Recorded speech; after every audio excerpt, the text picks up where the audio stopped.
All right. Yeah. So my name is Jordan Bazugli from Jim Barris Racing. So I'm 28 years old. Grew up in Vaughan, but now living in Keswick. Been kart racing my whole life, watching NASCAR, F1, and WRC and all that stuff since I was a kid. Grew up with riding dirt bikes and a little bit of go-karting here and there, but really my main, I guess, avenue into racing was sim racing. Started with Gran Turismo 3 on PS2 with a controller, like most people start, and then jumped over to PC pretty early on, probably like 2007, 2008, with like Live for Speed, Richard Burns, R Factor, etc. And then now eventually got to iRacing over the last couple of years. My name is Mike Wagner. I'm 30 years old. I'm from Kitchener. I've lived here my entire life. Started out racing when I was 8 years old in Cascar Junior. My grandfather had picked me up a car from, it was actually J.R. Fitzpatrick's old car, another Ontario racer. Um, so I started with that, did that for 4 years, was able to win the championship in my final season. And then after that, I've just been sort of watching NASCAR, Formula One. I've been going to a bunch of IMSA races. Uh, Sim racing wise, got into it back on the PS3 and Gran Turismo 5. Um, and then have since like navigated to the computer, starting with the Assetto Corsa, and then got into iRacing back during the 2020 pandemic. Mac was awesome to race with, honestly. Yeah, I mean, obviously he's a great guy. We all hit it off like really well, but yeah, it was just really great to work with. We used the Discord chat like pretty much steady up for the lead up into the race, and Mac obviously juggling kind of full-time racing and school and the rest of it. He was still finding the time to prep right along with us, chatting about like strategy, car balance, and all that kinds of stuff, helping us work on strategy and a couple of things. And Yeah, during the race day, it was a ton of fun, and yeah, obviously Mac was very strong on the car to bring it home, and yeah, no surprises, I guess, on all counts. Yeah, for sure. So I always start out with doing a few sighting laps in whatever car series they were doing. So did a few laps in the Porsche, the Lamborghini, the Ferrari, just sort of get an idea of what I'm most comfortable with, and then whatever I'm quickest in as well. And then after we decide on the car, I gather all the data for the strategy. So I get the fuel usage, average lap times, that sort of thing. And I have a few spreadsheets that I use that I've put together just to kind of get a general understanding of what a good strategy might be. And then we come up with a few different scenarios, such as no cautions, if there's a caution right away, where they typically land, and then just sort of that thing. So then we don't really have to think too much on our feet. As soon as scenario one happens, we just kind of know that we're gonna go with that, and it really helps out in the race because it's a high stress situation, and you don't want to be uh, caught with your pants down. More. Like yeah, like Jordan mentioned, he was really busy with school and real life stuff, which we totally get. So he kind of glanced over it and was more than happy with what we were willing to try. Yeah, overall pretty cooperative and didn't intrude too much, even though we would have been a-okay if he told us otherwise, since he is the professional. Yeah, absolutely. I think we were initially on the Porsche, and then we tested it out, and it was okay. The Lamborghini was like a little bit faster, and then I guess once the setups changed and the circuit got a lot cooler, because on the initial, I think on the initial setup for the server, the track was gonna be a ton hotter. Basically, when the track cooled off, the Lamborghini's advantage pretty much widened over the other cars, and it was much, I guess, easier to drive quickly. Although it was a little bit loose on braking, but you just had to adjust your driving style. So, yeah. I mean, I guess I got caught up in the big one. Yeah. So Yeah. I got caught up in that, but I managed to limp the car back to the pits barely, and I think that really gave us the competitive advantage to then kind of get the car fixed up and work our way back up to the field, because we were able to stay on the lead lap there. Because that I think that involved quite a few cars that ended up getting taken out. So got some positions back that way, and then yeah, Mike did an excellent job through his stint, just picking through traffic, and then Mac, I think, just brought it home.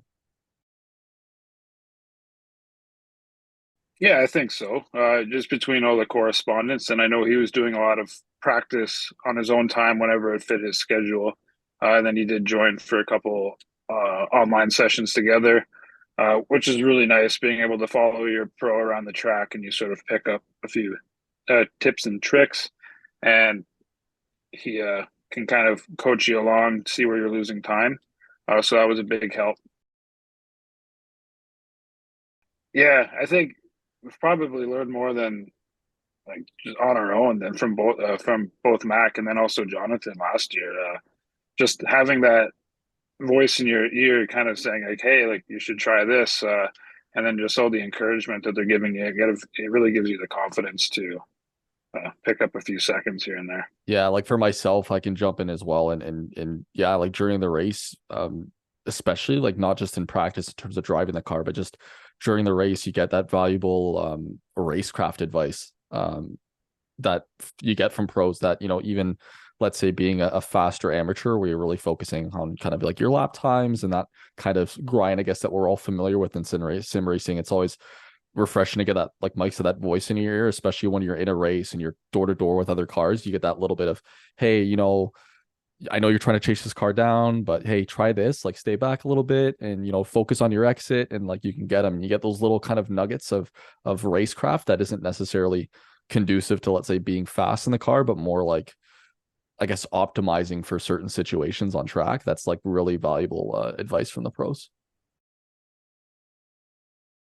Yeah, it was random both years. So we had Jonathan Woolridge last in the first year, and then Matt Clark in the second year, and both great guys. In fact, we both still keep in touch with both of them to this day, which is pretty awesome. But yeah, I guess the main piece of advice and for me is, just kind of reminding yourself how lucky you are to be racing alongside the pros who are kind enough to take time to race for such a great cause, right? You know, they obviously have very busy schedules, but they take their time out to race for good cause and also to have a lot of fun. It's easy to get starstruck, but you just remind yourself that, hey, you know what, they're here to have a good time, they're here to race just like you are, so don't be afraid to connect with them and try to get advice from them and stuff like that as well. Yeah, basically the same thing Jordan said. Always a little intimidating at first, meeting up with these pros, but they're definitely there to have a good time, and they're taking the time out of their busy schedules to support sick kids and spend time with us and that sort of thing. So it's a lot of fun. And then yeah, honestly, just meeting those pros, it's a good way to find someone to cheer for, especially in all these uh, smaller series or well, in IMSA, for example. Now we get to watch Jonathan Woolridge race in the LMP3, and I never thought I would be cheering for someone in the LMP3 when you got the GTP cars and GT3 cars and stuff going around. But so it's nice to see a familiar name out there and have someone to cheer for. And now that Matt Clark's coming up through the road to Indy, same thing. Didn't really watch any of the Indy support races, but now that you kind of know one of the guys in there, there's someone to cheer for, and it's a lot of fun. So,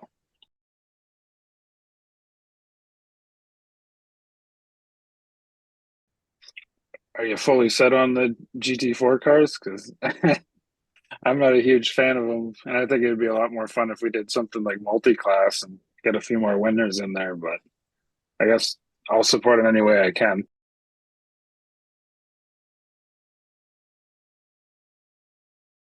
Yeah, I think so. We set the bar pretty high with the coming in third last year, so there's something to strive for this year. Absolutely pretty good. Yeah.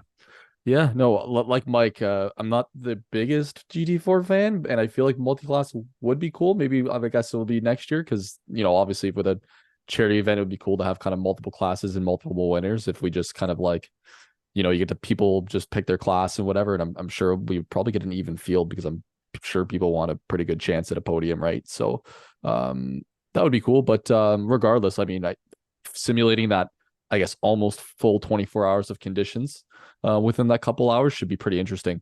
Obviously, because the with the time accelerator, the the weather is going to change pretty rapidly and the track's going to change pretty rapidly as well, right? So that should be a pretty interesting challenge for all the drivers. Yeah. Just hope get as many people out as possible in January, supporting sick kids and having some fun.